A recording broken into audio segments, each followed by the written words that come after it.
wabarakatuh. Kali ini saya berada di Pantai Barat Pangandaran ya. Mau ngopi-ngopi, mau cerita-cerita nih sama Kang Mulyono yang katanya dulu. Oh ya, sebelumnya gini. Kebetulan sekarang kan tanggal 17 Juli ya 2021. Jadi kita untuk mengenang kejadian bencana tsunami ya, tsunami 2006 yang lalu. Jadi sekarang mengenang kita yang ke-15 tahunnya tsunami Pangandaran.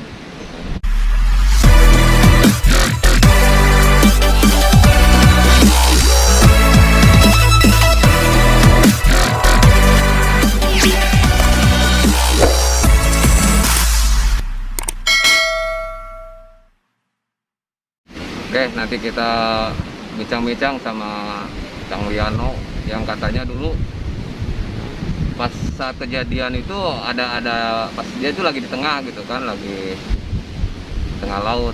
Nah, begitu pulang udah kejadian. Oke ya, nanti kita ikutin ngadongeng, ini mah ngadongeng biasa sama bro. Iya ya. Oke bro, selamat berjumpa dengan channel Belang Bentong ya. Kali ini kami akan bercerita waktu kejadian tsunami tahun 2006 lalu ya. Kebetulan sekarang tanggal 17, jadi pas dulu kejadian tanggal 17 Juli 2006. Kita tentu mengenang dan ingin tahu nih ceritanya. Kebetulan bersama Kang Mulyono yang katanya dulu pas kejadian sedang ada di tengah ya Kang ya. Oke Kang, ini rekan-rekan Belang Bentong mungkin udah pengen tahu nih gimana sih ceritanya tuh. Ya Kang Mulyono, gimana Kang Mulyono? Kita ngobrol santai aja Kang Mulyono. Sebenarnya pada waktu itu kebetulan di hari Minggunya ya, kalau tidak salah itu masih dalam rangka acara festival layang-layang. Nah, dari malamnya itu kita udah rencanain bahwa besok itu kita akan pergi ke Nusa Kambangan.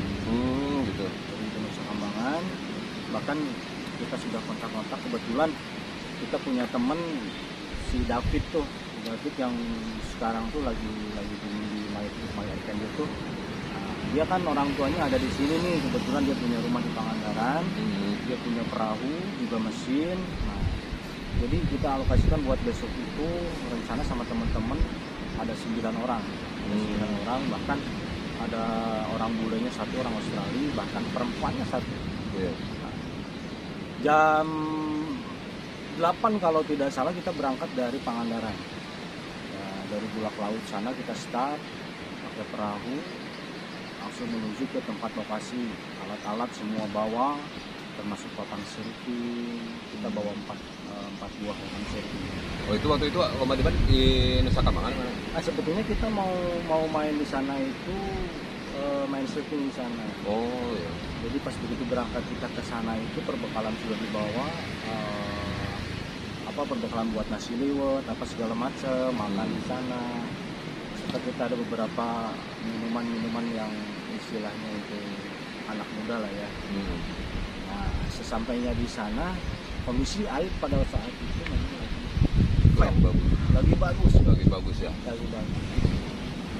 Kita berangkat dari Pangandaran itu waktu air itu surut. Sampai di sana kita main, kita tarik pakai perahu, bergantian. Semenjak itu sambil ada yang bakar ikan, ada yang ngambil kerang di sungai. Sebagiannya kita main. Setelah itu sehari kita bermain di pantai Babakan. Pantai Babakan di sana, bahkan saya Babakan ini Nusa Kambangan. Oh iya. Bahkan saya sempat kalau tidak salah saya nyelam di sana. Menyelam. Ambil lobster, cuman keadaan waktu di sana kan dekat dengan sungai jadi keruh. Oh iya. Setelah main kita habis seharian kita main, ada perasaan gak enak tuh dari salah seorang teman ya. Kan kebetulan dia kalau istilah di perahu itu kan ada istilah tekong. Jadi nahkoda perahu pesiar. Iya. Waktu itu berapa orang? 9 orang. Jadi laki-lakinya 8, ceweknya 1 orang. Iya. Nah, jadi setelah itu kita bermain dari salah satu temen Geger namanya. Hmm. Dia kayak nggak ada feeling gitu kan, ada feeling bahwa ini perasaan nggak enak nih gitu kan. Nah, setelah saya perhatikan memang kondisi pada waktu itu sekitar pukul setengah 3 jam 2. Saya lihat pasang airnya itu nggak normal. Iya. Begitu kita berangkat dari Pangandaran, surutnya itu hampir sama. Biasanya kan pagi itu surut, siang dia pasang gitu kan. Nah ini surutnya malah bertambah, cuman nggak drastis begitu bertambah dia langsung surut, enggak. Iya. Jadi surutnya flat gitu kan, surut agak jauh. Nah di situ kita wanti-wanti, ya udahlah ini udah sore juga, kita harus pulang. Sekitar jam 3:10 kalau nggak salah. Iya. Kita beres-beres, udah beres, kita berangkat. Bahkan saya sempat ke Geger, ke nakoda perahu misalnya, saya coba dia pegang mesin gitu kan. Saya coba pegang mesin, saya rasa bisa. Iya. Saya bawa di mesin ke perahu sampai ke tengah. Kita menuju ke Pulau Pangandaran dari arah sana. Ya kan? Cuman Geger bilang, kamu kalau mau lebih cepat ke Pangandaran, kamu ambil tengah dulu. Kamu ambil tengah dulu, baru nanti di sana kamu terseret arus, ikutin arus itu, jadi lebih cepat, hemat ke mesin lagi. Ya, bahan bakar juga. Bahan bakar hemat. Saya ikutin saran beliau. Pas begitu saya ambil tuh mesin arah tengah, nggak selang waktu berapa menit lah, angin datang, cuaca berubah. Gelap ya? Gelap. Nah, gelapnya itu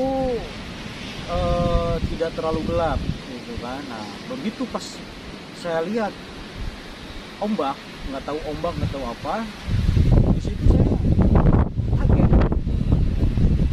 Ini apa ya? Saya bilang ke dia, enggak, biasa saya kalau ke tengah, dia hebatnya dia nenangin anak-anak nih, lumayan bagus. Jadi kalau saya ke tengah, badai seperti ini seperti biasa pasti terjadi. Terus saya bilang sama Geger, tapi saya lihat ini beda loh. Itu kan untuk gelombangnya saya lihat dari arah Pulau Sakambangan sampai Gunung Pananjung itu kayak benteng.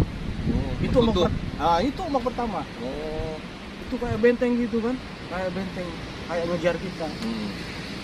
Begitu kita kejar, saya yang pertama kejar itu ombak. Begitu pas dekat, ini tambah gelap, tambah gede si ombak ini.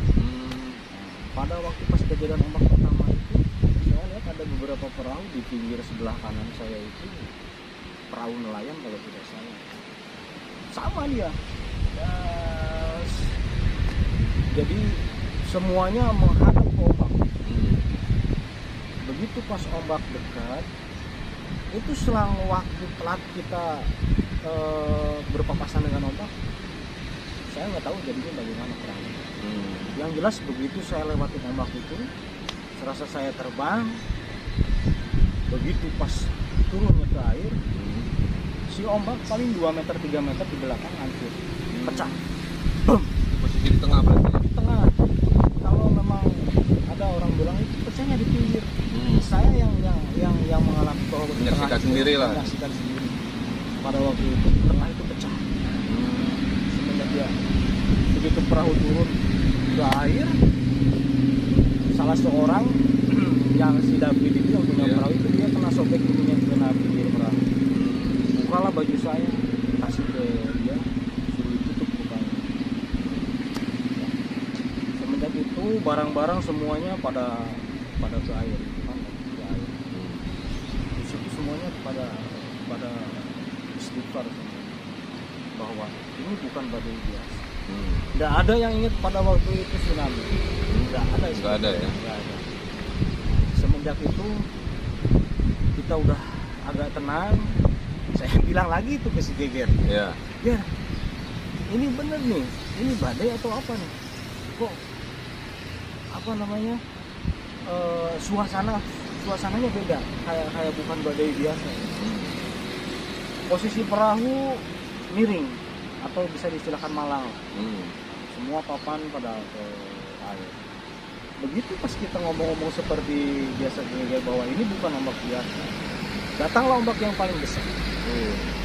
Datang ombak yang paling besar, begitu pas sebelum dia datang ombak, itu warna air itu coklat, berubah hitam. Di situ kayak kita lihat pusaran air di sana. Pada waktu itu lebih kaget lagi, bahwa apa nih? Terjadi. Begitu pas munculnya ombak besar dari yang pertama, bahkan dia pecah di depan kita itu sekitar jarak 100 meter lah. Kita lihat ombaknya juga kayak lihat apa ya, kayak lihat pohon kelapa ini, mungkin gunung lah, Lebih tinggi ya, seperti lebih gunung tinggi, gitu. lebih tinggi. Nah, pada waktu itu kita semua start mesin lagi. Alhamdulillah mesin masih hidup. Mesin masih hidup, start lagi. Saya kasih ke Geger, lo yang bawa. Udah panik, saya udah panik sebetulnya. Ini yang paling kita tenangin ini si perempuan sama Ika itu namanya, sama si Bule, saya nggak tahu lupa namanya. Dia santai. Kalau dia nggak santai, mungkin semuanya pada Panik ya. Nah, pada waktu itu begitu datang ombak yang kedua itu, yang paling besar, saya lihat dari arah Nusa Kambangan itu udah pecah. Udah pecah, buihnya itu udah pecah. Saya lihat ada perahu satu. Ada perahu satu, dia kehajar ombak. Tapi ini posisi masih di tengah ya, belum? Posisi masih di tengah. Boleh. Posisi masih di tengah. Sekitaran kalau di alokasikan Nusa Kambangan itu lurusannya Batu Gajah, kalau nelayan pasti tahu. Bilangnya Batu Gajah ya, blok Batu Gajah. Jadi blok Batu Gajah ke tengah sedikit.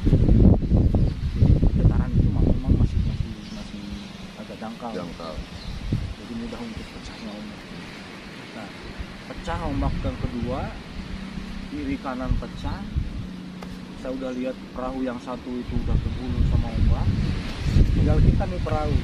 Saya bilang ke Geger, ambil pintu yang belum pecah ya. Kekuatan mesin 25 PK. Ya, kalau di motor berapa cc itu ya, sekitar 150 atau 200 cc lah ya. Nah, kita kejar ombak yang belum pecah. Itu kalau waktunya cepat itu bisa selamat kita, mesin nggak bakalan mati. Begitu pas dekat sekitar 10 meter dia pecah juga. Yang satu temen Anton namanya nih, dia lari loncat ke arah kiri. Yang satu loncat ke arah kanan, Dani itu loncat ke arah kanan. Yang satunya udah dari depan tuh udah pegang. Nah, kita sama Geger sama si Ika sama Bula itu masih tetap di perahu. Ada berapa orang tuh di perahu kalau nggak salah, sama Iis tuh di depan juga masih ada. Kita pegang. Kita mesti bersyukur bahwa pada kejadian ombak yang kedua ini kekuatan ombak tidak begitu besar ya. Karena kita ada di ujung. Nggak tahu kalau posisinya udah di bawah, mungkin speed ombak lebih cepat. Jadi hantaman ke perahu lebih gede. Nah, pada waktu itu kita terus ombak set ke belakang. Setelah ke belakang dia seperti gelombang lagi. Nggak pecah sampai ke pinggir, enggak. Dia membentuk gelombang lagi. Itu pas waktu kejadian seperti itu, semuanya pada korek. Alat-alat yang di perahu semuanya hancur ya. Perahu haram sama air. Mesin hidup, beberapa detik dia hidup, Mati lagi. Semenjak kejadian itu, setelahnya kita bingung.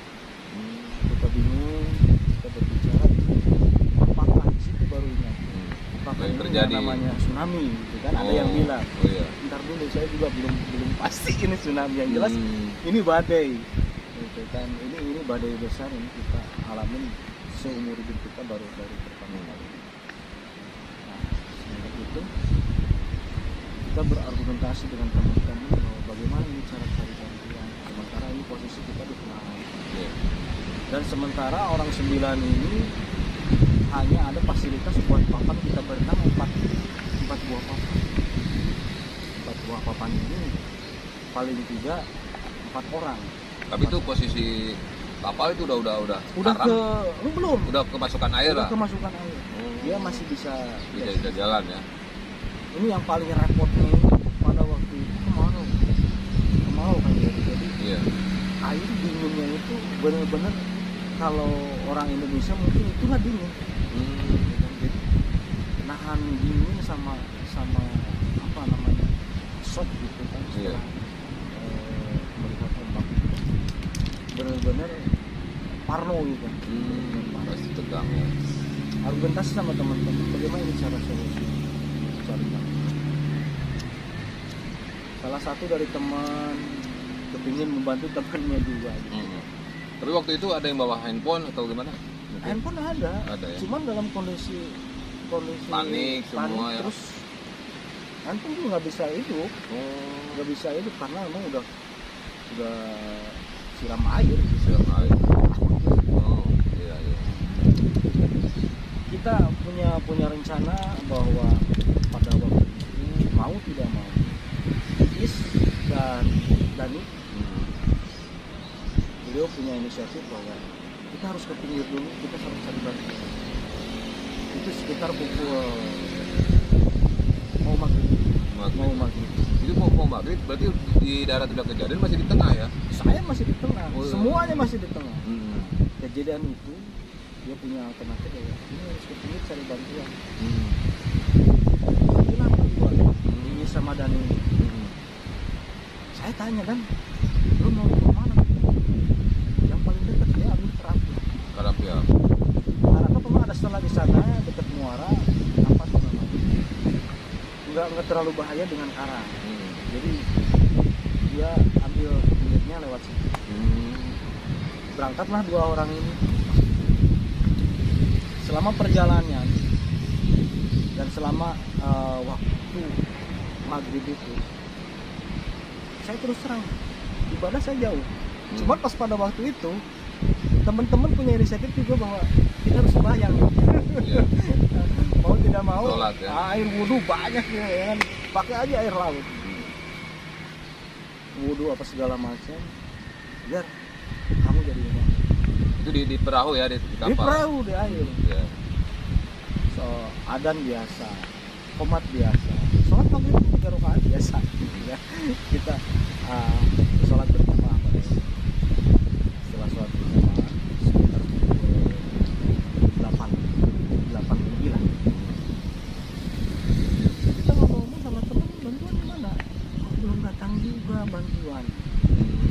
Apa kalau benar tsunami di pinggir pun sama kondisinya seperti kalang kabut gitu ya. Pada waktu itu pun datanglah 6 nelayan. Ada yang pakai tapi pinggir perahunya itu kan nelayan itu datang habis pulang melaut apa mau berangkat? harus melaut. Pulang melaut berarti. Melaut. Jadi kita kan ngeluarin suara nih. Anak-anak. Jadi sekolebat lihat ada lampu, woi, tolong. Ternyata memang itu jauh gitu kan. Nah, nelayan ini datang 6 orang ini, ada yang pakai gede, ada yang pakai kaki, dia udah potong tambangnya. Oh, dia juga nelayan juga udah mengalami. Udah ngalamin kapal juga perahu sama. ya. Sambil datang, dari mana ini saya habis laut begini begitu. Oh, sama saya juga hantam ombak. Jadi pas waktu kejadian itu mungkin bukan seperahu kita aja yang benar-benar lihat ombak itu pecah di tengah. Sama dengan nelayan yang 6 orang ini juga sama. Saya tanya dari mana, saya ke Boncang, saya dari Babakan, saya ke pikir panjang, sisa papan cuma 1. Cuma 1. Kenapa berenang? Di situ kita inisiatif juga sama Anton yang biasa dipanggil Bandung. Kita ke pinggir aja deh, kita cari bantuan juga sana. Cuma papan tinggal 1 nih, kita pakai Itu juga papan selancar ya, papan selancar. Anton pakai papan Surfing. Davi, pakai papan Davi, dia pakai itu, saya pakai elegan mesin, bensin. Saya tanya ke nelayan, ini akang-akang mau ikut, saya ikut juga lah, ayo kita cari batu, nah, turun ke pinggir. Ada yang benar-benar turun ke pinggir karena memang dari 6 orang itu kita semua udah kita sama-sama berangkat. Pada waktu itu saya titip pesan sama Jejer, berarti ada 5 orang bisa diperang. Iya. Saya titip ke Jejer ya. Jadi teman-teman saya bagaimana caranya saya mau cari bantuan. Berangkatlah saya sama Anton, sama 6 nelayan ini. Iya. Saya berangkat, susahnya pakai tank jeligan itu nggak bisa kayak papan kita Iya, bisa terkendali ya, kendali. cuman kaki dia. Saya berenang pakai kaki. Yang paling nggak tahan semuanya itu air. Pada waktu itu air dingin sekali karena memang kemarau panjang. Iya. Berangkatlah kita, berangkat sampai lampu lip Karangmini. Lampu tanda yang di pinggir ya, mungkin lampu. Saya bilang gitu, Pak, Lihat kita visual. mau ke pinggir lewat mana? Lewat Karangmini yang dekat aja. Bentar, Karangmini. Karangnya saya belum pernah nih berenang di sana. Gitu kan. Anton juga sama.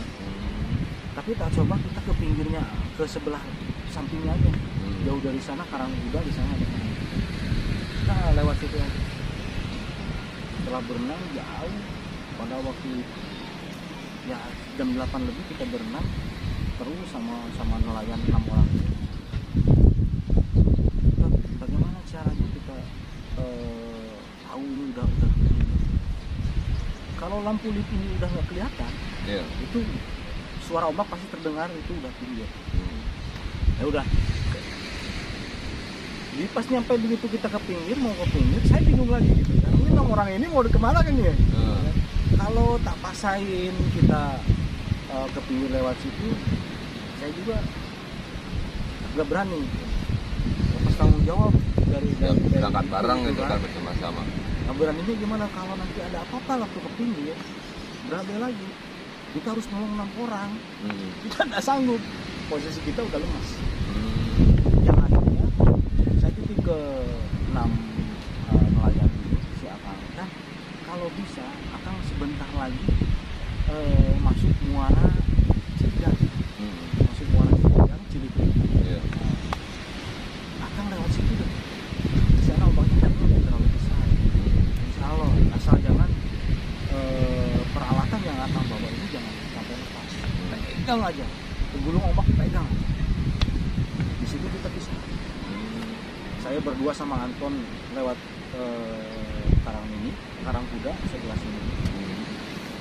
Begitu pas ini ada ombak besar nih, saya ambil ambil tank bensin ini, saya pegang, saya seluncurkan gitu. Sampai ke pinggir. Anton di belakang. Anton di belakang, saya duluan. Begitu ke pinggir, lihat batu. Panik saya di situ.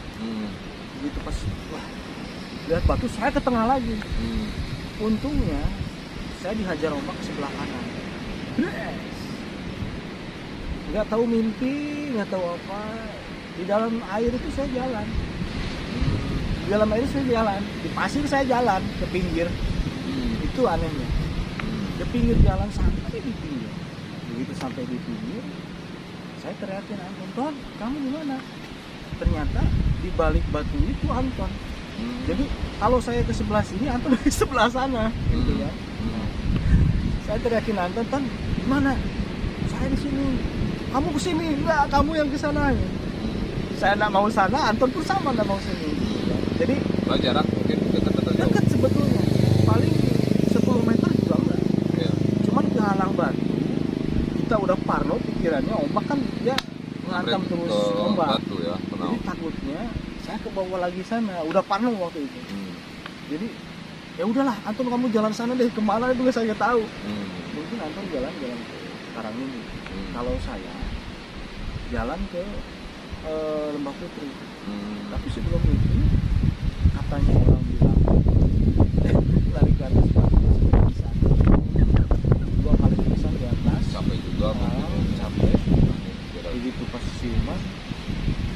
ombak lagi, saya ke atas lagi. Dikit-dikit saya ke atas sampai saya nggak kuat gitu kan. Akhirnya saya ke bawah turun. Saya jalan ke pantai terus di sisi pantai sampai waterpark. Di posisi gelap, di posisi malam. Posisi gelap. Hmm. Rencana saya mau tadinya ke arah jembatan tuh. Hmm. Di bawah jembatan yang pertama nih di Adel Monyet itu ya. Iya. Nah, tapi saya ingat di sana ada sungai kecil, Hmm. buaya di sana gitu kan. Hmm. Parno lagi ada buaya. Saya nggak jadi lewat situ. Hmm. Saya akhirnya waterpark, Hmm. lewat waterpark. Semenjak itu saya tanya, ini jam berapa? Begitu pas lewat ada tetangga yang masih pada buka. Ini sekitar jam 2, Malam. jam 2 malam kan. Hmm. Wah, jam 2 malam. Dia hampir setengah 3 malah. Berarti kalau kita perkirakan jam 8, kita sampai ke jam 2, kita sedang berenang pada waktu itu kan agak alat juga karena arus balik. Cuaca ya, cuaca. Nah itu yang paling ngeri. Hmm. Pengalaman hidup waktu tsunami. Jadi kalau memang di tengah nggak pecah, pecah loh. Pecah ya. Pecah. Saya yang ngasih. Bahkan bisa tanya ke 9 orang yang ngalamin waktu itu. Nah, terus begitu tahu kejadian di darat setelah pulang atau gimana? Setelah pulang, jadi pas begitu keluar dari pantai ini, kita udah keluar gang pom bensin Terpinggan. Tertinggal. Saya lihat ambulan bolak-balik itu pas. Berarti belum tahu ya, belum Belum tahu. Oh. Tapi saya nanya, Pak ini ada apa? Ini tsunami deh. Hmm. Wih, tsunami. Saya pikir ada juga kena. Iya, katanya cewek kena. Saya belum tahu. Istri saya juga itu. Oh. Kemana saya? Hmm. Aduh, ngedrop lagi. Saya nggak mau tahu. Saya kepingin ke bundaran Masjid Agung. Tolong pegatin saya mobil ambulan. Cegatlah mobil ambulan sama warga. Untungnya dia berhenti. Saya itu ke bundaran Masjid Agung. But rencananya naik, nggak sampai itu Masjid Agung. Kita diturunin di SMA Negeri 1 Pangandaran. Nggak boleh masuk semuanya ke sana. Iya. Katanya dipulangin lagi. Waduh, mana ini? Saya ke sana. Ada teman yang pernah. Tanya-tanya dari mana? Wah, saya dari Nusa Kambangan ini. Saya pengen temu sama anak istri nih. Gimana caranya? Lu ada motor nggak? Untung dia bawa motor, saya antri sama dia. Ketemulah pada waktu itu Pak Kanit aja tuh waktu itu. Oh iya.